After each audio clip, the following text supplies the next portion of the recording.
کیا درود شریف زیادہ پڑھنے سے قلب جاری ہوتا ہے؟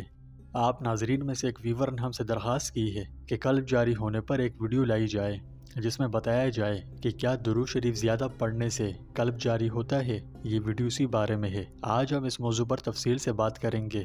یہ بہت اہم ویڈیو ہے، اس لیے آپ سے التماس ہے کہ آخر تک ضرور دیکھیں اور اسی ہی مزید ویڈیوز کے لیے ابھی ہمارے چینل کو سبسکرائب کر کے بیل آئیکن پر کلک کیجئے۔ پیارے دوستوں، ہمارے چینل پر دوبارہ خوش آمدید، جہاں ہم اسلام کی خوبصورت تعلیمات شیئر کرتے ہیں۔ آج ہم ایک دلچسپ موضوع پر بات کرنے جا رہے ہیں۔ ہماری آج کی ویڈیو کا عنوان ہے، کیا درود شریف کی کثرت سے قلب جاری ہوتا ہے؟ پیارے دوستوں، سب سے پہلے یہ سمجھ لیں کہ قلب جاری ہونا کسے کہتے ہیں۔ مولانا اشرف علی تھانوی اس بارے میں فرماتے ہیں کہ ایک شخص حضرت شاہ ولی اللہ کے پاس آیا اور عرض کیا کہ حضرت، میرا قلب جاری ہو گیا ہے۔ آپ نے حاضرین سے فرمایا کہ دل کے دھڑکنے کو قلب کا جاری ہونا نہیں کہتے۔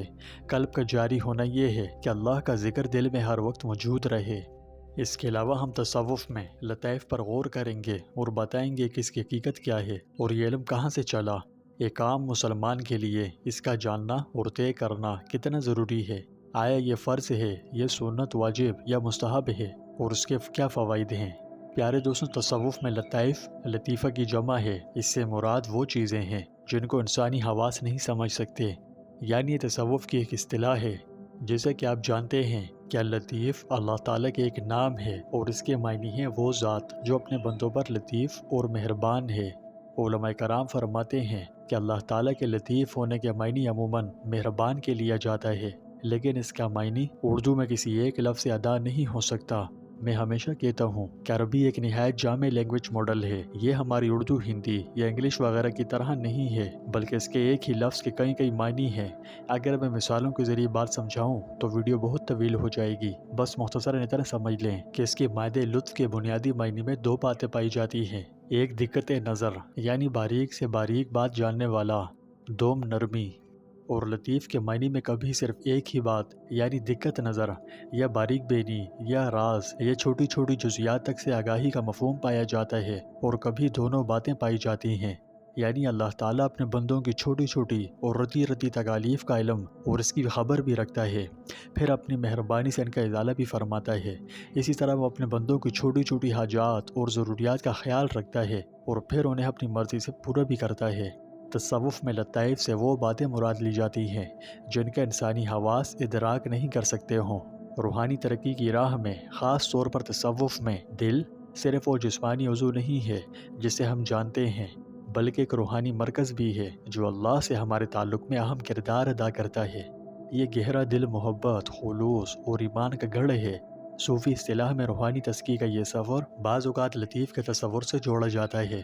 صوفیہ کا خیال ہے کہ اللہ کے ساتھ گہرا تعلق قائم کرنے کے لیے ہمیں اس باطن کو انا، غصے اور خلفشار جیسی چیزوں سے پاک کرنے کی ضرورت ہے۔ وہ ہمارے اندر کچھ باریک نکات یا چھپے ہوئے حصوں کو بھی بیان کرتے ہیں جنہیں لطائف کہتے ہیں۔ یہ لطائف روح میں مختلف روحانی صلاحیتوں یا توانائیوں کی نمائندگی کرتے ہیں جن کو بیدار کرنے کی ضرورت ہے۔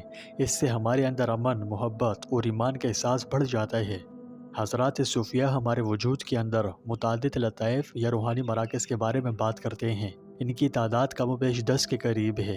یہ امر پائے ثبوت کو پہنچ گیا ہے کہ جس طرح زمین اپنی کثافت کی وجہ سے سورج کی روشنی کو برداشت کر سکتی ہے اور دیگر عناصر لطافت کے سبب متحمل نہیں ہو سکتے، اسی طرح تجلی ذاتی کو بھی عنصر خاکی ہی برداشت کر سکتا ہے، اور باقی عناصر میں جتنی کثافت ہے اس کے سبب تجلی صفات کو تو برداشت بھی کر سکتے ہیں مگر تجلی ذاتی کے متحمل نہیں ہو سکتے۔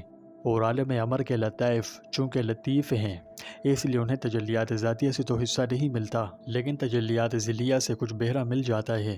اور انسان چونکہ ان 10 لطائف سے مرکب ہے جو اجزائے عالم کبیر ہیں، اور سوائے انسان کے اور افراد عالم میں یہ لطائف مجتمع نہیں، اس لیے وہ خلافت کے قابل اور اس بار امانت کا حامل ہوا۔ تصوف میں یہ بات بذریعہ کشف ثابت ہو چکی ہے کہ انسان 10 لطیفوں سے مرکب ہے۔ جب اللہ تعالیٰ نے انسان کی صورت کو بنایا تو اس کے بدن میں عالم خلق کے ساتھ عالم امر کے لطائف کا بھی چند جگہوں میں تعلق پیدا کیا تاکہ عالم امر کا جذب اور عشق پیدا ہو، اور یہ بدن انسانی جو عالم خلق میں ہے اس کو عالم امر کی طرف لے جا کر آخرت کی بھلائی اور ہمیشہ کی نجات حاصل کرائیں۔ 5 لطائف عالم امر سے ہیں اور 5 لطائف عالم خلق سے ہیں۔ اس تفصیل سے معلوم ہوا کہ لطائف طے کرنا بذات خود مقصود نہیں، بلکہ اللہ تعالیٰ کے قرب حاصل کرنے، آخرت کی بھلائی اور ہمیشہ کی نجات حاصل کرنے کا ایک مجرب عمل ہے۔ تاہم یہ فرض، واجب یا سنت عمل نہیں، البتہ اصحاب سلوک کے یہاں مجرب ہونے کی وجہ سے پسندیدہ عمل ہے، اور عام مسلمانوں کے لیے انہیں جاننا ضروری نہیں ہے۔ عام آدمی سنت سے ثابت شدہ اعمال ان کی شرائط پر سنتوں اور آداب کے ساتھ بجا لائے، بس اس سے اتنا ہی مقصود ہے۔ اب آپ سوچ رہے ہوں گے کہ کیا درود شریف سے قلب جاری ہوتا ہے؟ تو آئیے جانتے ہیں۔ درود شریف پڑھنے کے بے پناہ روحانی فائدے ہیں۔ جب ہم اپنے پیارے نبی حضرت محمد صلی اللہ علیہ وسلم پر مسلسل درود بھیجتے ہیں تو اس سے ہمارے دلوں میں نور پیدا ہوتا ہے۔ یہ ہماری روحانی تندرستی کے لیے ضروری ہے۔